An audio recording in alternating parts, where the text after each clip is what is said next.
Okay, welcome back, everybody, to the Wisdom Work. I'm Christy McCaffrey, and my co-host Krista Manti is here also. Say hi to everybody, Krista. Hi, welcome back. So today we are talking about boundaries. That is our topic for today. And we really wanted to talk about this because we know that so many people right now are struggling with how to create healthy boundaries in their lives. And what does that even mean? That's what we really want to dive into today. We both know that this is really vulnerable, hard work, which is why we also have to admit that we had a conversation prior to this conversation to set boundaries for our conversation about boundaries. Because So it helpful. really, yeah, I mean, it really is sticky, vulnerable, can be uncomfortable and really hard. But, and we're not going to really get into anything, no personal stories of our own. Really, today is about we want to share tips and tools with you that we have acquired along the way and helping us both on our own journeys to create healthy boundaries in our own lives. And we're hoping that what we share with you today will be something that you can just take, add into your own toolkit. And as you go on your own journey with this wisdom work and, creating those healthy boundaries. So, Krista, can you start us off and let's dive into this topic of boundaries? Whew, so much to say about this. So first of all, I want to start off and recognize the complexity of all relationships. I mean, this topic can be really triggering for some people, so we want to acknowledge that up front and honor that and let you know that we're always here for you to talk things through or to be of support. To give you references to therapists or people that are clinically trained to do this, because that is not us. We're just two modern women walking this path with you and trying to do our best as mamas, wives, friends, sisters, daughters, etc. So I found this quote. I was sent this quote by a dear relationship of mine, and this is from Jaya John, and he says, "Your boundary need not always be an angry electric fence that shocks those who touch it. It can be a consistent light around you that announces, 'I will be treated sacredly.'"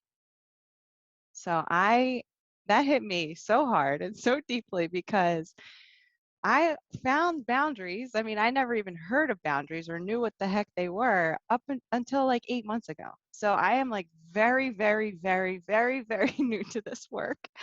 And I have found it extraordinary and really hard and very challenging. And some of the hardest work I've had to do emotionally and spiritually in my life thus far. So luckily, I have a lot of friends and mentors and teachers and therapists that I work with on my own to help me with this, because I do think it's so important to have support. And I will confess that when I started this, I was the sledgehammer with the boundary and the angry electric fence, saying like, if you could just change, if you could just do this, if you could just be like this, then I would be fine. Like, here's what to do for me to be in relationship with you. And I learned quickly that that is not helpful to anybody on the receiving end, nor does it work. So it's not for boundaries are about you. Boundaries are about your own limits, what you need, and sometimes it can be communicated. It doesn't always need to be. So I think this is really important. So boundaries are for you. They are important for you to feel safe and protect your mental, emotional, physical, and spiritual self.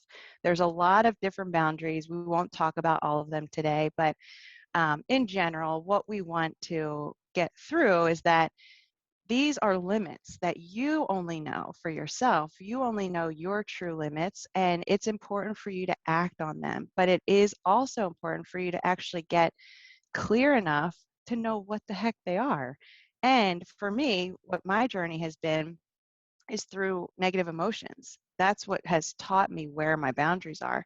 So when I feel anger, when I feel rage, when I feel resentment, when I feel sadness or guilt, shame, these are what teach me, oh, something's out of bounds, something's out of boundary. So I need to create some limit before I get to this point. Because when you are in those states of emotion, you're not showing up fully to wherever you're supposed to be or in relationship with anybody. So, whew, I mean, I just dove right in there deep. I love it. Well, okay, but that is truly what we're here to do, the Hmm. wisdom work. We are talking about exactly what this work looks like. And, you're saying it's fairly new to you. Honestly, for me, I've been working on this a little longer. It's something that I dove into probably 5 or 6 years ago, really dove into.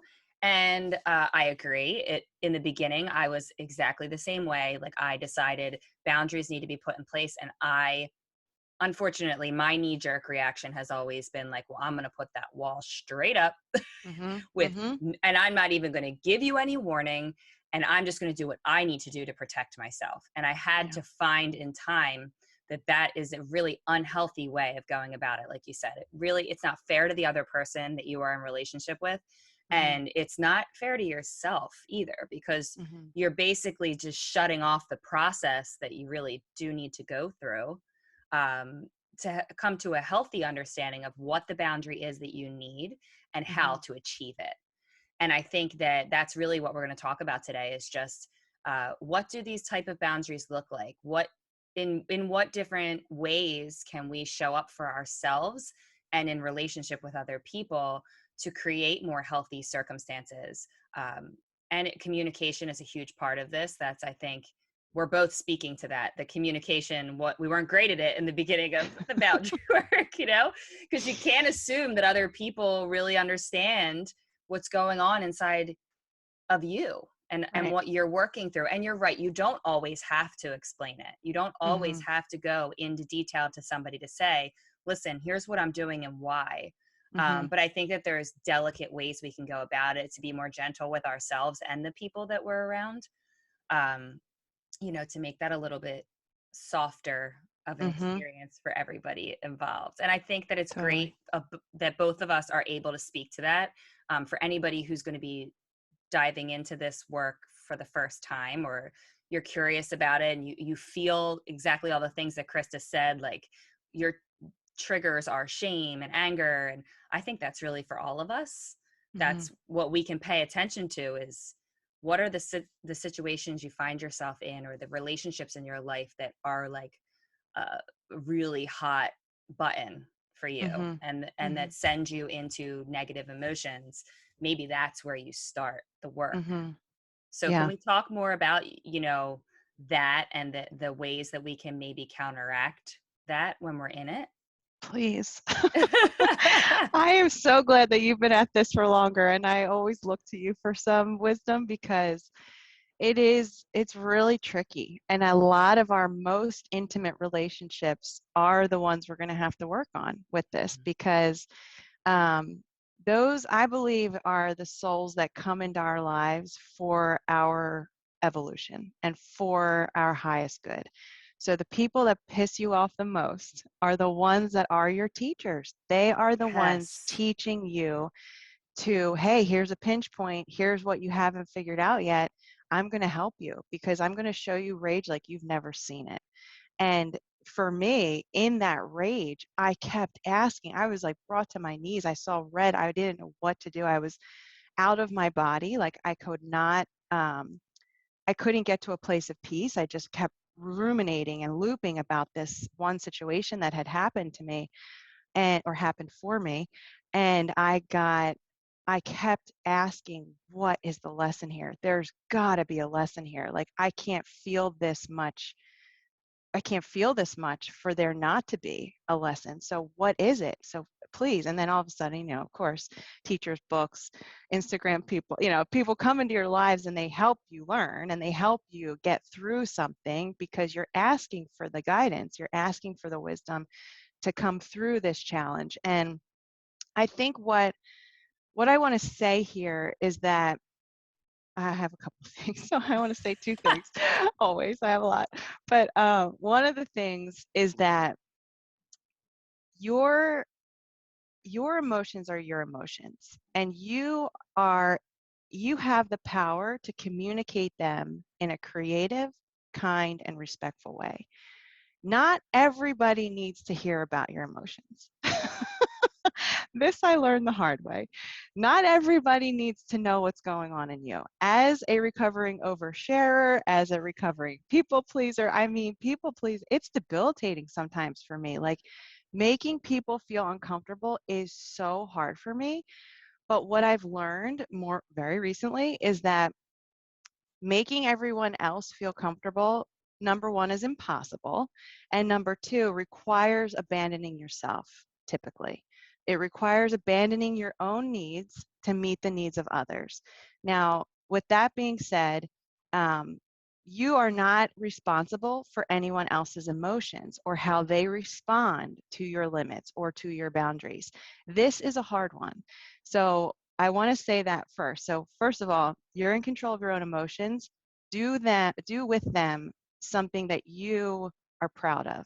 So find self-soothing techniques. I mean, tools are out there everywhere. So reach out to us. We'll help you figure out some tools that work for you. But this is something within your control, within your own creation. So if you are feeling super down, super angry, super enraged, whatever it may be, reach out to people that can help you, therapists, psychotherapists, whatever you want, healers, teachers, good friends that you feel safe with, to help you sort through these emotions and know that that these are telling you something. Like, following those emotions can really lead to the gold. But I do believe that it's important to have some support during this, because it can get really tricky and really dark. So that's number one. Number two, this is another thing that I have to confess I have done, which I think is part of my own processing, which I'm learning to do differently, but is villainizing people. So, Chris, I know you and I talked about this before, where it's like, when you are trying to create limits or when you're trying to make changes in your life, you don't always have to villainize that person or that place or that situation or that environment in order to make a change. You can soften into what change you need to make without making it about everybody else, without making it about every situation that you're in. So, stopping the gossip, stopping the venting, stopping all of the over dumping on people, that's not fair. This is your stuff. Own it, work through it, and make a change that's beneficial for everybody, especially you. So that's what I have Yes, to say. absolutely. Please add to that. I Or love both of those points, and Mhm. you're right. We have spoken a lot about that between the two of us, because we've both gone through these same kind of processes, and we're both aware of these things that come up. And I think self-awareness will always play a huge part in your inner work. Mhm. Always, being aware of, first of all, you're going to go through a lot of stuff on this inner wisdom journey. You're going to go through so many ups and downs. This is not a pill you take and life is fantastic forever and ever, Mhm. just because you made this decision to do this work. It's ongoing work. So I do want to say that first and foremost is that, we have to continue to be self-aware as we go through this. And as you said, absolutely, we need people, outlets, whether it be therapists, friends, and whatnot. But I think it's also important to talk about the fact that this is your journey. This is your work to do. And I love that you talked about the oversharing and the dumping on people, because sometimes you think that in order to work through this stuff, I think we've also just kind of learned through cultural norms that, like, I should be talking through every problem I have with my best friends, and I should be turning to this person in my life or that person in my life, and like that's our contract as friends or family or whatever, is that like I should be going to you to work through all of this stuff. But the truth is, this is a really personal process, and Mhm. uh, it doesn't have to involve all the people that are closest to you in your life for you. Sometimes and I know we've talked about this before, it might be best to have a third party be the person, whether it be a therapist or whatever, it's somebody outside of that doesn't know you so personally, Mm-hmm. to help you kind of work through this stuff. These are kind of just disclaimers I think we're putting out there, because I don't want people to get overwhelmed by this process, because it can be overwhelming if Yeah. you don't really allow yourself the time and the space and seek out the right help and seek out the right tools. I think you and I both tend to be people who are eager to learn from someone else. Like, once I realize there's something that I need to work on, I'm looking for the expert in that Mm-hmm. to help Mm-hmm. me, whether it be through an author, like you said, an Instagram account, a healer, any of these resources can be so helpful, because for me, it has been great because it allows me to have this journey and to do this work and not have to involve too many people that are too close to what I'm experiencing. Mm-hmm. I personally do better with like taking in information and working through it myself, maybe talking to people when I need to here and there. But that's been a big thing for me to learn, is to like not overshare, and to not, also because it's such personal, emotional work, Yeah. that it can be hard sometimes if you open up that can of worms, in a certain space, that then you can't put it back in, Yeah. and you need to make sure that you're making the right choices and who you're sharing with. But I just feel like I got a little off topic there, but I just wanted to throw those things out there. And one of the next things that we wanted to talk about was energy, and creating boundaries in terms of our energy, and what does it look like to do that, and what does it mean to create versus control. Mm-hmm. We were talking about this earlier before we hopped on, and that's something that we really want to dive into. So I'll just start by saying that I'm an empath, and I've learned that, um, over the past few years, that term has been thrown out there. The universe has been trying to tell me, like, this is what you are. This is a definition for what you've always been trying to figure out about yourself. And what that means for me, the definition of being an empathetic person, is that, for better or worse, I feel everything. I feel every bit of energy in any room I walk into. I've learned that it can be a great, part of my life if I hone it correctly. But when I walk into a room, I will feel everybody's energy. So if you are angry about something and you're just venting and you've got this rage coming out of you, I will immediately, even if it has nothing to do with me, I get a knot in my stomach and tightness in my chest. And like, I immediately feel everything even more so than you're feeling it, probably. And that has been crippling for me at times. Also, if somebody's sad, I immediately take that on.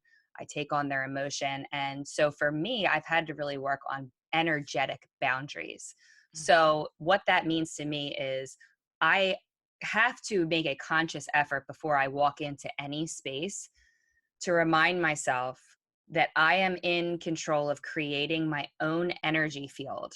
So if I want to walk into a situation, before I even know what I'm facing, I'm saying to myself, remember that you're coming into this conversation or this space or whatever with your own positive energy. I sometimes just envision this like light of protection around me. And I also remind myself that it is not your job to absorb everybody else's stuff. It is not your job to fix it. And you don't have to do anything about it Mm-hmm. at all. And that has been huge for me. So that is an energetic boundary. That's just an example of an energetic boundary that I try to set when I walk into any situation where I don't know what I'm facing. And it has helped me tremendously, because I really suffered from the energy of other people, even if it had nothing to do with me. Mm-hmm. So, and I want you to talk a little bit about, the fact that we were talking about this before we hopped on our call here, about control versus creating. Yeah. Can you talk a little bit more about that? Oh my gosh. So one of the things that you said hit me so hard, because this is something I had to go to a healer for, after I had my son.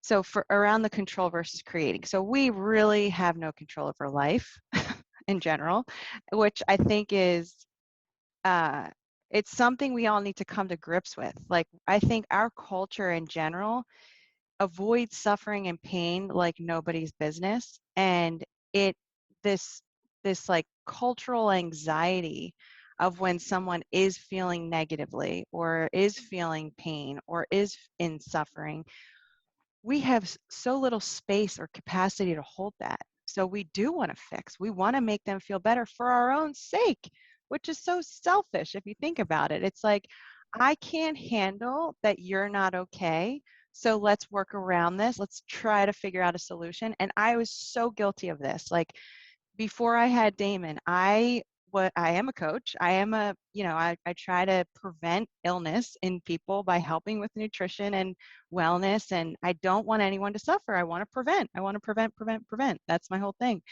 But what I learned after I had gone through my birth experience with Damon, I went to a healer in Portland, and she's awesome, Tammy Lynn Kent, and she wrote Wild Feminine and a couple other books. But what she told me, I will never forget. I was on this table, she's doing her thing, and she said to me, "You have this racehorse energy in you that wants to fix every woman, that wants to heal every woman, that wants to help every woman."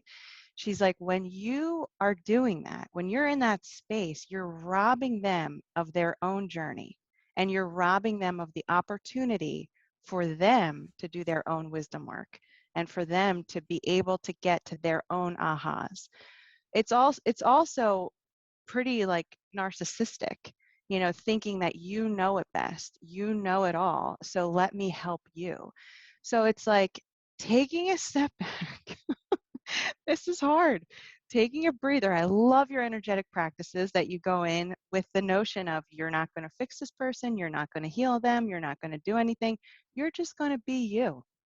What liberation, like what total acceptance of what is, like, let's just be a loving presence for people. Like, how And it amazing took would that me, I be? just want to say, it took me a very long time to get to that place, because I'm you and I are very much alike in this way. Like, somebody could have said that exact same thing that that woman said to you to me, because that's exactly how I've always approached things. I want to help people, I want to fix people, and I think to myself, like, I know some things that I can share with you that Mm-hmm. it can help you, but you can't force that on people. Right, And that's what I've learned, is that right. just like that woman said to you, it's not, you're stunting people's growth by Yeah. thinking that you need to jump in and save the day, or you Mm-hmm. need to give them all the tools that, and I think what we're doing right now essentially is we've learned how to do this, what we're talking about, but in a less aggressive way.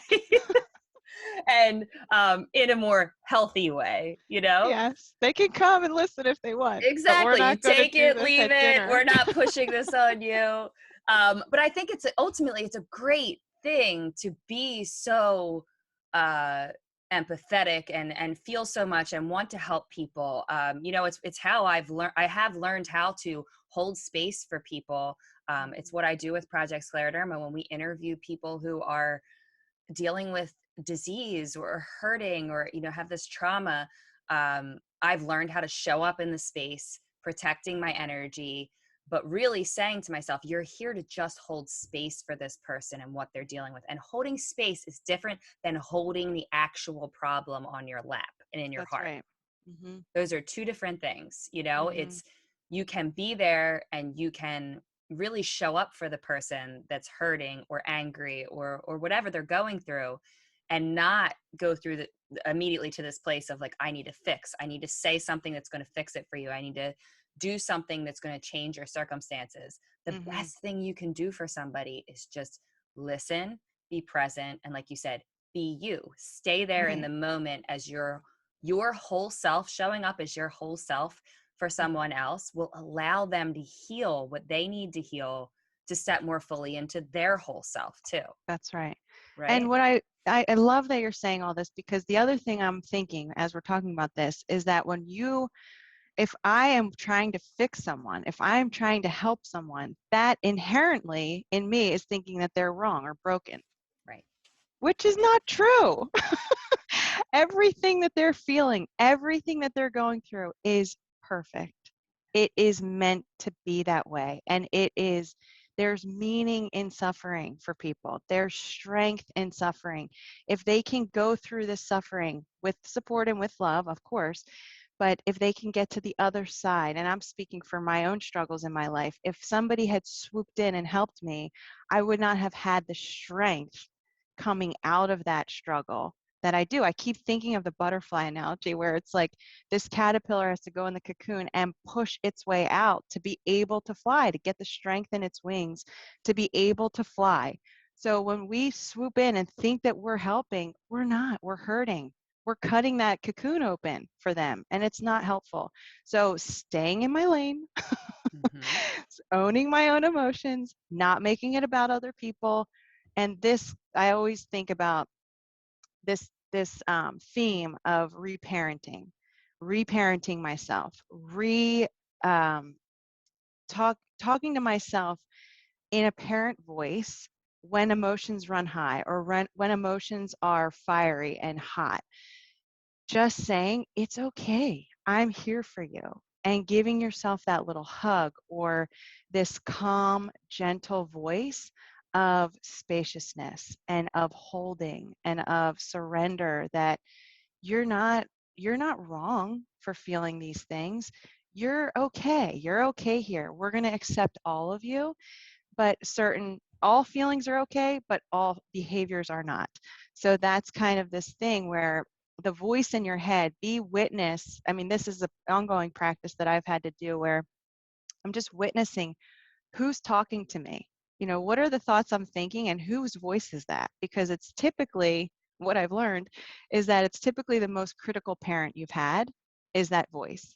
So just overriding it and saying like, no, no, it's okay. Talking to yourself gently, putting your hand on your heart, taking a deep breath, being that witness, having that self-awareness, like you said, and then cultivating self-compassion. I mean, isn't that the name of the game? That is the name of the game. And all I'm hearing as you're saying that is self-care. And I know that people are maybe sick Mm-hmm. of hearing that term, but self-care, self-love, self-compassion, whatever you want to call it, it goes hand in hand with this wisdom work, right? And it goes hand in hand with when you're creating healthy boundaries in your life. Uh, you have to really take care of yourself along the way because it's not easy work. We know it's beautiful change that you're creating in your life. We both are, a living testament to the fact that this work is worth it. We both have found deeper meaning in our lives, more happiness, more personal freedom, because we've committed to doing the work, but it's not easy. So self-care, self-love, self-acceptance, self-compassion, we're going to throw all those words at you, whether you like it or not, because that's what you have to really take in stride, and prioritize as you're doing this work. And I wanted to touch on it a little bit about the accepting people for who they are in this Mm. process. So like when we're creating boundaries because of what we need, what do we need to keep in mind also about letting other people? It speaks to what you were just saying, and that we're all have to stay in our own lane, and it's our own Mhm. journeys and our own paths. But how can we talk a little bit more about accepting people for who they are, and not Mhm. putting too much control on who we think they should be Mhm. in our lives? Oh, what a good question. This is hard, and like you said, the growth and the work is not linear. So this is going to be a cyclical thing. So people are coming up in your life to teach you things. Situations will be coming up, and I think Oprah said like it's the universal classroom. Like these life lessons that we're being given to learn from and show up differently and break old patterns and stop old behaviors that are not serving us or anyone else. So that self-awareness again comes back, and then the compassion first and foremost for yourself, being able to hold all of you, being able to hold all of you with love, being able to hold all of you with grace and ease, and leaning into things that don't feel good instead of running away or numbing them. And again, this is hard. This is really hard work. So find support if you need it. But And if you do need to numb, do things to numb in a healthy way, but be aware and consciously numb. So like, I can't deal with this anymore. I got to go watch Netflix. Like, okay, that's a conscious decision as opposed to, unconsciously numbing and not practicing this work. So if you're listening, you're in it, you want to do this work, I believe.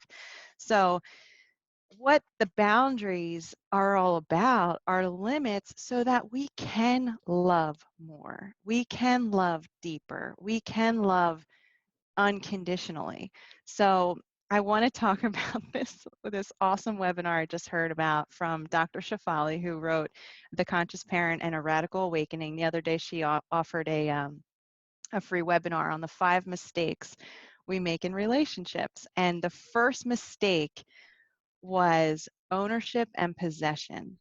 So when we love someone, now think about your intimate relationships, your parents, your kids, your partners, your siblings. These are the most these are the most relationships that people are going to therapy for because they have the hardest time with them, because there's this whole slew of expectations. When we think we own somebody or we think they are our possession, they're my husband, they're my kids, they're my parents, like they should do this in order to show me love, that is inherently setting you up for disaster. That's inherently setting you up for failure. That's inherently setting you up for suffering.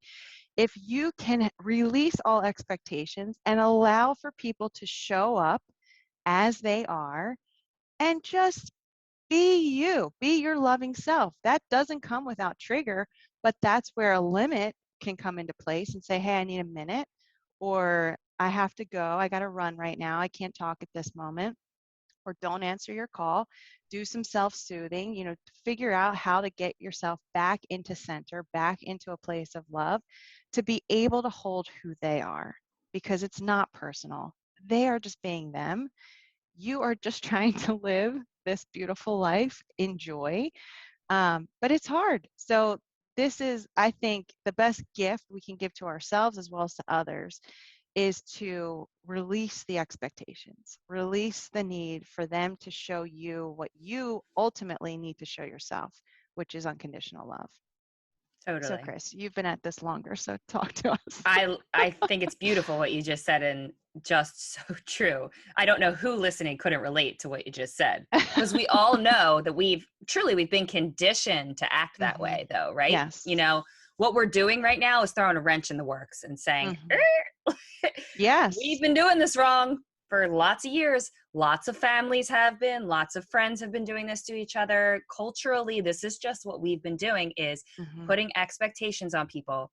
I think often what we'll do is we decide in our mind, just like you said, like who this person is supposed to be in my life, and Hmm. who I've decided how they're supposed to, I've already decided this is how this person's supposed to show up in my life. This is the relationship we're supposed to have. This is how they're supposed to treat me. This is how I'm going to treat them. And what's very dangerous and could potentially be really harmful in that is that you're assuming that the other person wants the exact same Mm, scenario that you've set up.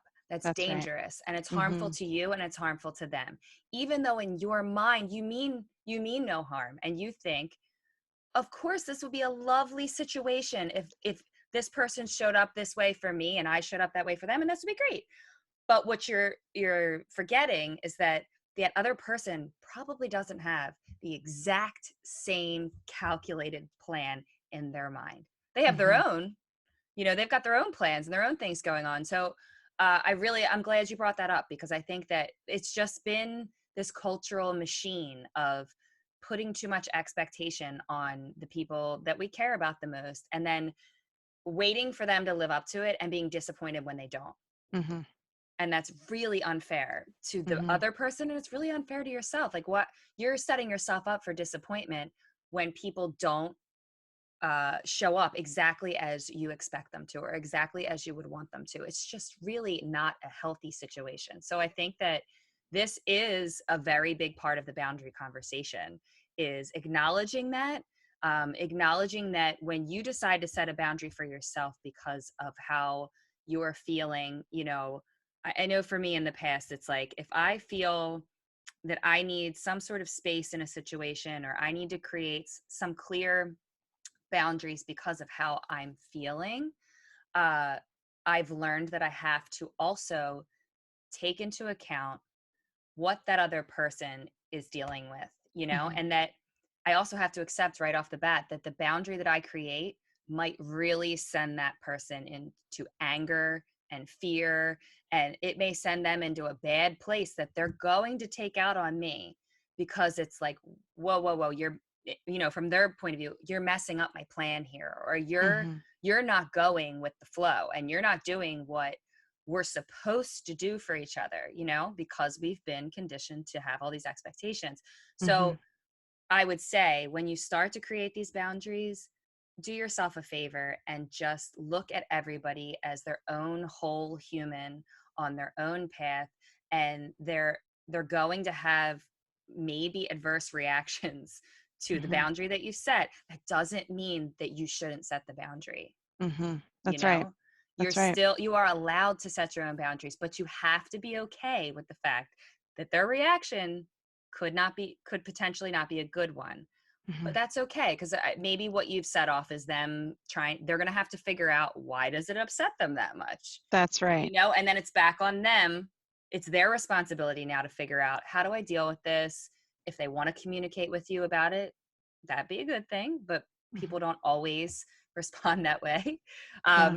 But I think it just really speaks to this whole part of the conversation that we've been saying, of like accepting people for who they are and where they are on their path, and the likelihood of you being in the exact same spot on your paths is not very likely, Yeah. because Yeah. everybody's is so different. So just having, grace for yourself and grace for the people in your life, and allowing Hmm. everybody to come to their own understanding of their own boundaries too, in their own Hmm. time. I love But that. it doesn't Yeah. mean that it's not selfish of you to do what you need to do. It's only extremely selfish if you do it without any regard for how everybody else is on their own path, and dealing with their own stuff too. Does that make Hmm. sense?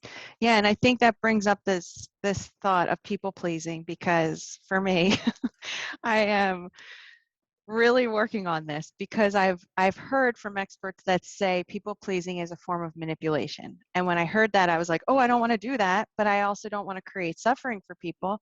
But what happens is, when we assume this is what's going to please them, that is again robbing them of their own n- potentially negative emotions. We don't know. We don't know how they're going to receive our no, or can't right now, or sorry, that doesn't work for me. If it's That's not our problem either. That's none of our business. How they respond is none of our business. We can negotiate boundaries if they are negotiable. That's for you to decide. Some are non-negotiable, some are negotiable. So if it's a relationship that you want intimacy with, I think that's a way we got to really rewind here and say, like, boundaries are awesome for relationships that we want true intimacy with. Because if you're not desiring a long-time partnership or relationship with this person, then just limit. That doesn't have to be said. You just do your own limits in your mind and in your soul, and you figure out, like, okay, you know what, I don't feel good when they're over my house, or I don't feel good when we talk for an hour on the phone. I'm going to limit it to 15 minutes, or I'm going to limit it to, we're going to meet outside, to at a park or a neutral territory. Those are things you don't need to talk about. You just do it. So um, the other piece that I was going to mention was this people pleasing and the manipulation, is that you're you're trying to please other people. That requires some sort of abandonment on yourself. And when you show up in a place where you are abandoning your own needs, you're not showing up fully. You're not showing up authentically or in alignment with your true nature. So that's selfish for you. Like, why would we want you half of you? So why would we want you resentful? Why would we want you angrily? That's you assuming that that's what they want. It's not. So being clear, and please, please, for the love, like, for every one of us listening, let's ask more questions. Let's be more curious about the other person's world. We are just a culture and so used to enmeshment, so used to codependency, so used to trying to figure out everybody's needs. That is so unhealthy. It's so unhealthy. So let's take a step back and understand that the other has different needs than us. Let's ask, let's be more curious. Like, hey, would this be an okay time to talk to you about something I'm going through?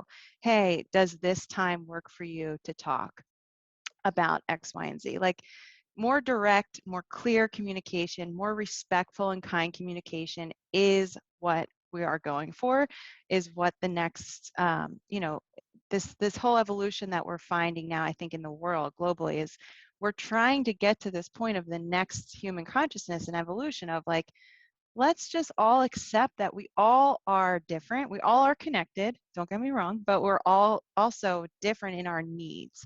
So being curious about the other's needs and being accepting of that. And what I've noticed also in my own life is when I hear people say no to me, I get curious. How did they say no? And I try to be very accepting of like, okay, totally, I get it. Um, and some of the people that I trust and that I feel safe with have said no to me in beautiful ways that I'm like, oh, that's great. I'm going to use that. So it's like they're not making it about me, like, oh, Krista, I don't want to deal with you, or I don't want to be with you for an hour and a half, like, or we can't do dinner because you guys always talk too much, or whatever. It's like just about them. They tell me that it's not a good day for them, or so that's what I think I struggled with in the beginning when I created boundaries with certain relationships in my life, is that I was making it about them. If they just changed, if they just did this. And when we talk about people, this is another one, it's so interesting when I don't surround myself a lot nowadays with people that talk about others, but when I did, it was so interesting because it's like when people talk about other people, it's almost as if they're using a microphone to accentuate the parts in them that they don't like. Hmm. Whoa. Yes. So Whoa. it's like, just stop. You're airing your dirty laundry with people. So just don't do that. Like That is so it's true. not about them. You're telling people what you don't like in you. Yeah. So stop Yeah. doing that and make peace with who you are. Wow. Could you stand on a For stage and people on the shout back. that? Did you hear that? Because I think that has been, especially speaking of my energy and how other people's energy affects me, that's been a huge challenge for me over the course of my life. Is I don't do well with people talking badly about other people. Listen, Mhm. I'm also not going to act like I've never vented Right. or Right. whatever. Like there's a difference between working through your situations and talking through something about someone without sitting down and, like you said, just like going on and on and on about all these qualities that you don't like about somebody that are probably more a reflection of what you don't like in yourself. Yes. um, but I've had to really work hard on, when I'm in those situations, again, consciously creating the energy that I want to create in the situation. And I wanted to read this one quote that really spoke to it, that came across my my scrolling. Mhm. Um, it's time to stop absorbing the energy around you and instead start defining it. Mm. So this also brings us back to the control versus create. So we have been accustomed to a knee-jerk reaction of wanting to control every situation we're in from our perspective, right? Whether you're like actively trying to control it and speaking in a way that's trying to control it, you're internally trying to control it too.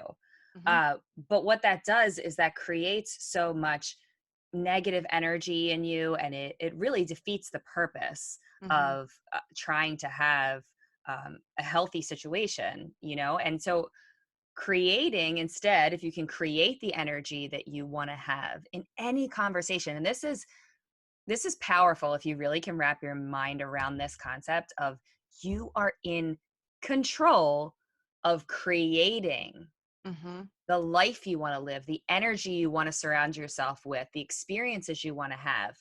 you cannot control everything that happens to you, but you can create the energy with which you respond. You can Mm-hmm. create the energy with which you show up.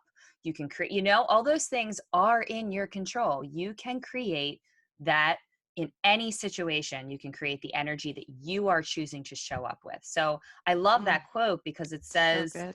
define the energy, right? Don't let, Yes. and that is the greatest. I probably should have that like tattooed on me to remind me that you don't step into a situation and let the energy define your experience. You That's right. define the energy that you walk into that experience with, Mm-hmm. or even if you Yes. come in there and you start to feel like, oh, all right, I'm feeling all this energy, then in that moment, you make the decision to create your own energetic space and your own Mm-hmm. energetic experience. And then you act from that place and you Yeah. speak from that place. And so bringing it back to the conversation of like being in a situation where people are talking about other people and that really makes me feel very uncomfortable anymore. It's Mm-hmm. it's hard. That's a hard thing to deal with if you don't really want to be in that kind of conversation. Mm-hmm. I have learned to like take a deep breath and remind myself like I don't have to take on any of this. I'm That's right. standing here in my own good energy. I have to consciously make the decision to not even respond to what's being said. Mm-hmm. So I'm not actively participating in the type of conversation I don't want to participate in. Mm-hmm. And it does tend to kind of move the conversation in a different direction. Because if you're not feeding that, you're fueling that conversation, it has nowhere to go, Mm-hmm.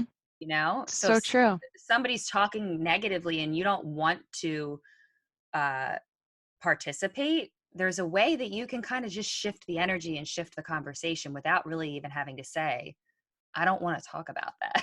Yeah. you know It brings up this awesome point of I've read this book when I was going through this couple, like, about 8 months ago, and it was called The Power of TED. And TED stands for the empowerment, or the, wait, I'm sorry, The Power of TED. So they talk about the dreaded drama triangle, which means in a relationship, there's always a persecutor, a victim, and a rescuer.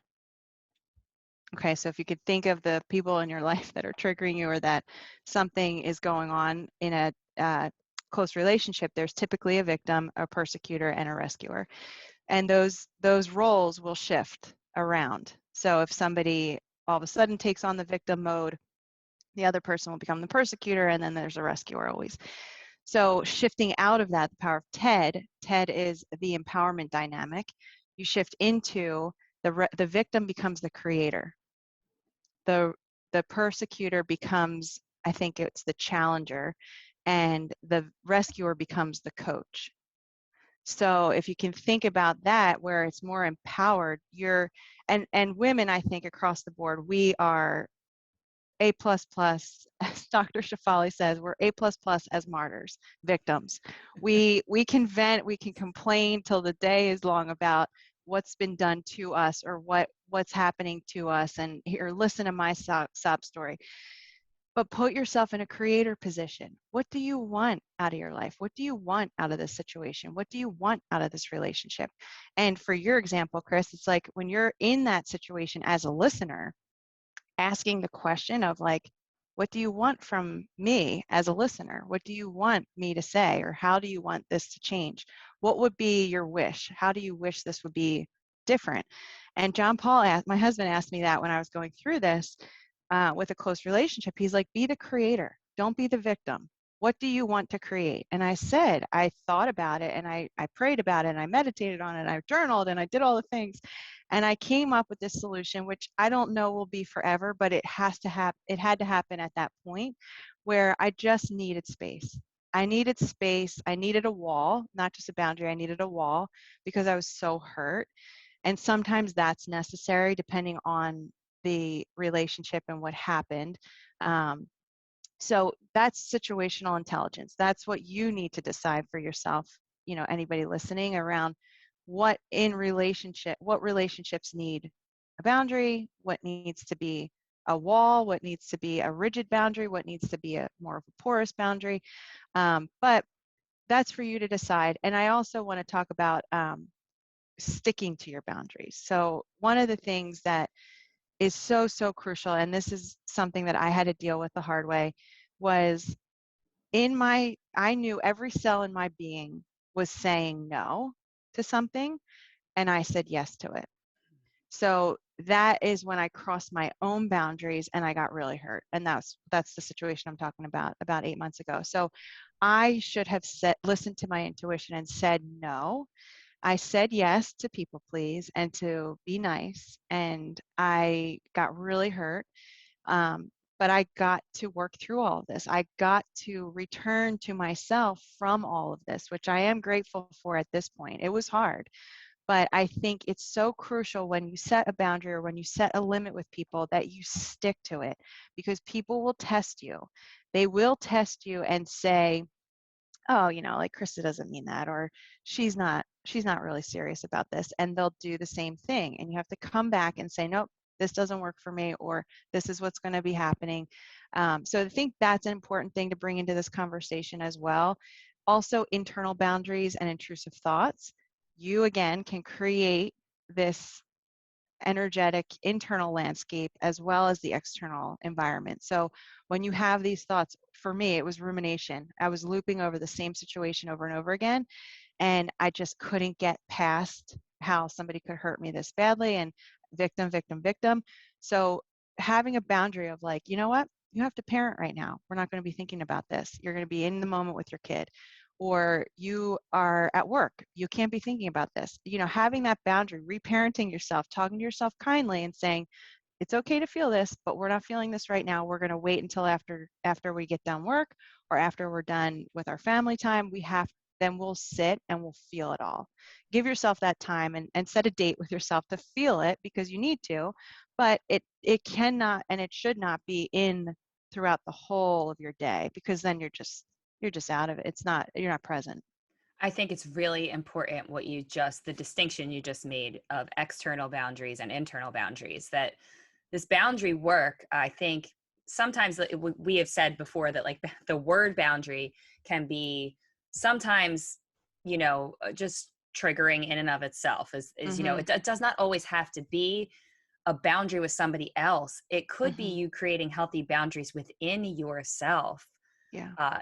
to do exactly what you were just saying, having a healthier perspective, giving yourself time and space to deal with certain things, and reminding yourself that now's not the time, or that this isn't just about your relationships with other people. It's also about your relationship with yourself, which is Mm-hmm. ultimately what the wisdom work journey is all about. That's Amen. I think that we covered so much great stuff in this conversation. And for everybody listening, we do know that this could be completely brand new type of conversation to you, and maybe could be a little overwhelming to digest. We get that. We're hoping that you're able to just pull some nuggets out of what we're sharing, or maybe even just subconsciously some seeds are being planted for you that will help you down the road if you end up in a position or a situation where you realize, oh, this is what they were talking about. Let me go back and figure out how I can apply some of the tools that they were talking about, to help me get through that. And I think that we can all look forward to, Krista and I are going to kind of dive a little deeper into, in the fall, creating some ways for us to help you through this a little bit more, other than just these conversations. So look forward to that, because we're plotting and planning, and Yes. I think that we're really on the path to creating a greater space for anyone who's tapping into this conversation, for you to really do the work and not feel like you're doing it alone, or not feel so overwhelmed um, by what we're talking about. But let's Mm-hmm. maybe wrap it up by just kind of going over, each of us, our own tips and tools that we think are really the main things that you want to highlight from our conversation, that you want people to go forward with. So you Mm-hmm. start, and then I'll follow. Cool. All right. So for me, it comes back to self space and self grace. So when you're feeling any negative emotion about a person, place, environment, situation, take some time for you. Go to a quiet place, go in nature, wherever you feel safe. Go to that safe place and just breathe. Get grounded, center, pray, whatever you do that feels best, do that and get to a place where you are at at an all accepting point, as opposed to trying to fix this problem or do something. I mean, we're fixers in this culture, and it's almost to our detriment. So trying to just be with your feelings, when you can open up this spaciousness and this safety from within, that has the ability to change the world. If all of us did that, we'd have way more space, way more compassion, way more capacity for all others. So do this work not only for you, but for everyone on the planet. We all need this. Um, and then what that second piece of that is the reparenting. So thinking about how you can talk to your little one in your heart, you know, that little girl or boy that is tantruming in your heart. That is our emotional body. And how can you cultivate a voice of love and compassion and acceptance for all the things they're feeling, and to talk to them kindly about you are there for them. You will never leave them. You are here. They are safe. If all of us got to that point, I think there would be a lot more safety and compassion in the world, and peace. 100%. And I think that that's, just to quickly add, that is really what this work is about, is when you take the time to do your own work, you are positively impacting everybody on the planet. Like you Mm-hmm. said, everybody. That Mm-hmm. this isn't just for you, it's for everybody. And I think we just get so caught up in looking outward first, and diving into what everybody else is doing, what everybody else is feeling or thinking or projecting onto you, instead of doing this work first and then operating from a place of healing, operating from a place of, just being stronger within yourself, and knowing what you want and how you want to live your life. Like, if we could just all of us turn inward and do this important work and commit to doing this work, we're going to see change in the world around us in beautiful ways we couldn't even imagine. So Mm-hmm. that's really what this journey is about. And for me, I'd say what I would hope people could take away is what we talked about with, protecting your energy, creating that force field of energy around yourself. If you just take a second and envision literally warm white light around you before you walk into any given situation, and just envision that that light is there to protect you, and that you've made the decision within yourself to create the energy, to dictate the energy of your experience, because you do have the power to do that. Mm-hmm. And when we're talking about creating boundaries, just always remembering that this is your work to do, and the person you're dealing with has their own work to do. So allow them to be who they are, where they are, on their path, in their own lane, and you focus on working on you. Mm-hmm. Set your boundaries however you have to, like you said, whether they be porous, a straight wall, whatever boundary you decide, that's a personal decision.